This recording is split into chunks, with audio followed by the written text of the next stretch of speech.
જય માતાજી મિત્રો, જય શ્રી કૃષ્ણ।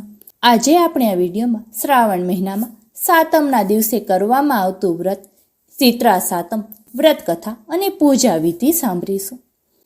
શીતળા સાતમનો વ્રત શ્રાવણ મહિનામાં કરવામાં આવે છે। શીતળા સાતમનો વ્રત શ્રાવણ મહિનામાં 2 વાર રાખવામાં આવે છે। શ્રાવણ મહિનાના સુદ પક્ષની સાતમના દિવસે શીતળા સાતમનું વ્રત રાખવામાં આવે છે અને બીજું શ્રાવણ મહિનાના વદ પક્ષમાં પણ સાતમના દિવસે શીતળા માતાનું વ્રત કરવામાં આવે છે। આ દિવસે શીતળા માતાનું પૂજન થાય છે। સૌભાગ્યવતી સ્ત્રીઓ આ વ્રત કરે છે। વ્રત કરનારી આગલા દિવસ એટલે કે રાંધણ છઠના દિવસે ઠંડી વસ્તુ બનાવી રાખી હોય તે શીતળા સાતમના દિવસે આરોગવામાં આવે છે। સ્ત્રીઓએ ઠંડા પાણીએ નહાવું જોઈએ। તે દિવસે ચૂલો સળગાવવો ન જોઈએ। શીતળા સાતમના દિવસે કોઈ પણ જાતની ગરમ વસ્તુનો ઉપયોગ કરવામાં આવતો નથી। શીતળા માતાનું પૂજન કરવામાં આવે છે। એમાં શીતળા માતાના નામનો દીવો કરી શીતળા માતાને નાગલા ચુંદડી ચડાવવામાં આવે છે અને પ્રસાદ તરીકે ઘઉંના લોટની કુલેરનો પ્રસાદ અને આગલા રાંધણ છઠના દિવસે બનાવેલી વસ્તુઓ ધરાવવામાં આવે છે અને આ કથા સાંભળવામાં આવે છે। શીતળા માના નામનું વ્રત કરવાથી સૌભાગ્ય, ધન અને સંતાનની પ્રાપ્તિ થાય છે। દેરાણી જેઠાણી સાથે જોડાયેલી શીતળા સાતમની વાર્તા ખૂબ જ પ્રચલિત છે। તો ચાલો આજે આપણે આ વિડીયોમાં શીતળા સાતમની વ્રત કથા સાંભળીએ। એક ગામમાં 2 વહુઓ રહે। દેરાણી જેઠાણી બંને સંપીને ઘરનું કામ કરે, પરંતુ ક્યારેક લડી પડે તો મહિનાઓ સુધી બોલે નહીં। એવામાં શ્રાવણ માસ આવ્યો અને રાંધણ છઠનો દિવસ આવતા સાસુએ નાની વહુને રસોઈ કરવા બેસાડી। તે રાંધતી હતી। એવામાં ઘોડિયામાં સૂતેલો તેમનો દીકરો રોવા લાગ્યો, એટલે એ તો ચૂલો સરકતો મૂકીને દીકરા પાસે ગઈ અને તેને ખોરામાં સુવરાવવા માંડી। મધરાત થવા આવી હતી અને ચૂલો ભડભડ સરકતો હતો। નાની વહુનું ધ્યાન દીકરાને ઊંઘાડવામાં હતું। આ વખતે શીતળામાં ફરવા નીકળેલા ત્યાં ઘરમાં પ્રવેશી ચૂલામાં ખૂબ જ આરોટ્યા। અગ્નિના દાઝેલા શીતળામાએ શ્રાપ આપ્યો, જેને મારું શરીર બાર્યું તેનું પેટ ભરજો। વહુને આ વાતની ખબર નહીં। તે તો દીકરાને ઊંઘાડતા પોતે ઊંઘી ગઈ। દીકરો સૂઈ રહ્યો હતો। આખી રાત ચૂલો સરગતો રહ્યો। સવારમાં વહુએ ઘોડિયામાં નજર કરી તો દીકરો બળીને કોલસા જેવો થઈ ગયેલો મરી ગયો હતો। વહુ શીતળામાનો કોપ સમજી ગઈ। તે રડવા લાગી એટલે તેના સાસુ દોડી આવ્યા। વહુએ દીકરો બતાવી હકીકત કહી। સાસુની આંખમાં પણ આંસુ આવી ગયા। નાની વહુ પર સાસુનું હેત હતું। મોટી વહુ અદેખી હતી, તેના પર ભાવ ઓછો હતો। મોટી વહુ તો દેરાણીનો દીકરો દાજ્યો છે એ જાણીને ખુશ થઈ ગઈ। સાસુએ નાની વહુને આશ્વાસન આપ્યું, આ તો શીતળામાનો કોપ છે, માટે તું શીતળામા પાસે જા અને આજીજી કરકે મારી ભૂલ થઈ ગઈ, દીકરાને જીવતો કરો। નાની વહુને આશા બંધાઈ। તે તો મરેલો દીકરો લઈ ટોપલામાં નાખી શીતળામાને મનાવવા ચાલી નીકળી। થોડુંક ચાલતા રસ્તામાં 2 તલાવડી આવી। બંને તલાવડી સાથે હતી અને બંનેમાં કાચ જેવું નિર્મળ પાણી હતું। વહુ તલાવડીમાં પાણી પીવા જાય છે ત્યાં તલાવડી બોલી ઉઠી, બહેન, મરવું હોય તો પાણી પીજે, અને અત્યારે તું ટોપલો લઈને ક્યાં જાય છે? નાની વહુએ શીતળામાના કોપની વાત કરીને કહ્યું, હું પાપનું નિવારણ કરવા શીતળામા પાસે જાઉં છું।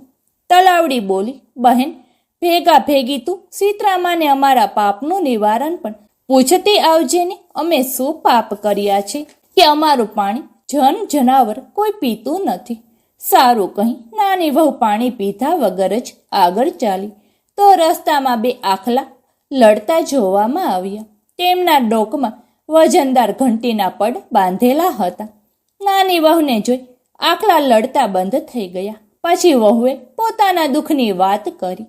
તેની વાત જાણી આખલાએ કહ્યું, કોણ જાણે અમને શું પાપ નડે છે કે અમો લડ્યા જ કરીએ છીએ, ઘડી ભર પણ સંપીને બેસતા નથી। તો તું શીતળામા પાસે અમારા પાપનું નિવારણ પૂછતી આવજે ને। આગળ જતા એક ઝાડ નીચે શીતળામા ડોસી બની બેઠા હતા। વહુને જોઈ માથું ખંજવારવા લાગ્યા। ડોસીમાને નજીક આવેલી વહુને કહ્યું, બેટી, મારા માથામાં ખંજવાળ ઉપડી છે તો જોઈ આપને. વહુ માથું જોવા લાગી ત્યાં તો ડોસીએ ટોપલામાંથી દીકરો બહાર કાઢી ખોરામાં લીધો. થોડી વારે ડોસી બોલ્યા, બહેન બસ કર, ખંજવાળ મટી ગઈ. બેટી, તે જેવું મારું માથું થાર્યું છે તેવું તારું પેટ થરજો, તારું કલ્યાણ થાય. ડોસીમાં આટલું જ બોલ્યા ને તેમના ખોરામાં રહેલો દીકરો ઊંઆ ઊંઆ કરીને રડવા લાગ્યો. વહુને હર્ષ થયો. તે સમજી કે આ માતા સીતરા જ છે. તેને ડોસીની ચરણરજ માથે ચડાવી કહ્યું, હે સીતરામાં, મારી ભૂલ હું કબૂલ કરું છું. તમે મને ક્ષમા આપી મારા દીકરાને સજીવન કર્યું, તે સારું કર્યું, નહીંતર મારી સી વલે થાત. સીતરામાં બોલ્યા, બેટી, વ્રત કરનારે બધું ધ્યાન રાખવું જોઈએ. તેમાં ભૂલ થાય તો વ્રત ફરે નહીં. હવે ભૂલ નહીં કરું માં, કહી વહુએ તલાવડીના દુઃખની વાત કરી. સીતરામાં કહે, બેટી, આગલા ભવનાએ બંને તલાવડીઓ સોંક્યો હતી.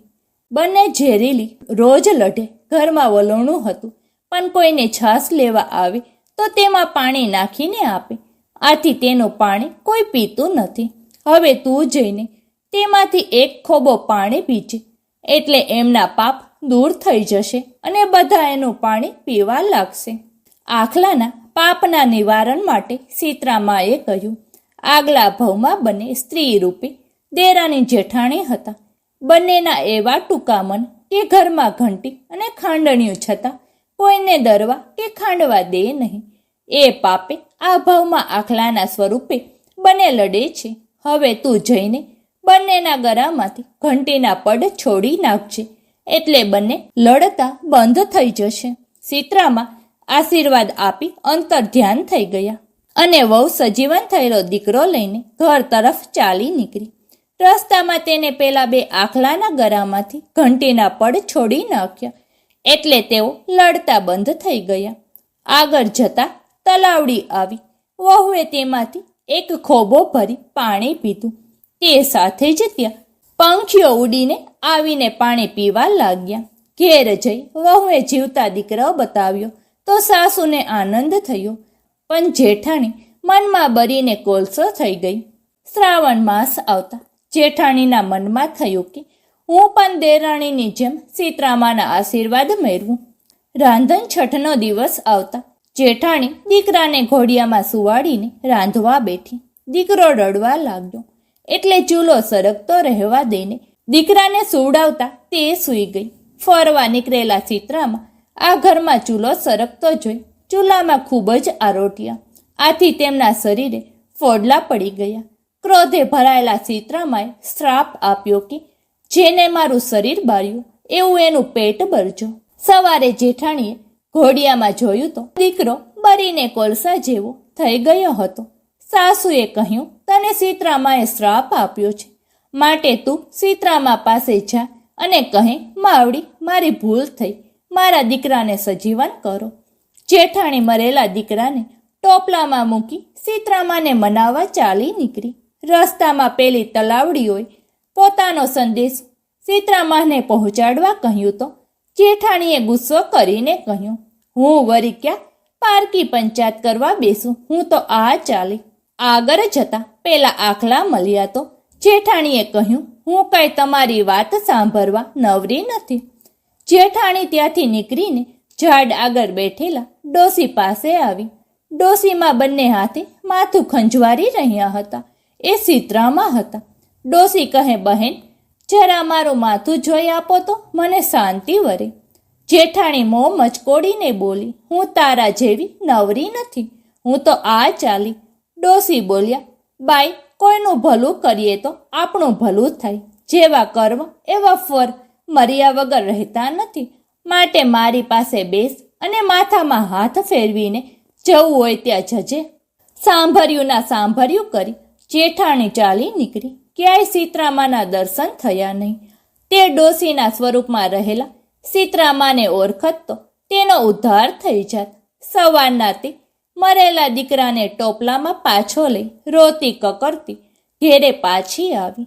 સાસુએ તેની હકીકત સાંભળી શિખામણ આપી કે કોઈનું કામ કરી છૂટવું અને કોઈનો તિરસ્કાર કરવો નહીં. નમે તે સૌને ગમે. હે સીતરામાં, તમે જેવા દેરાણીને ફર્યા એવું તમારું વ્રત કરનાર, કથા વાંચનાર અને સાંભળનારને ફરજો અને સર્વનું કલ્યાણ કરજો. જય સીતરામાં.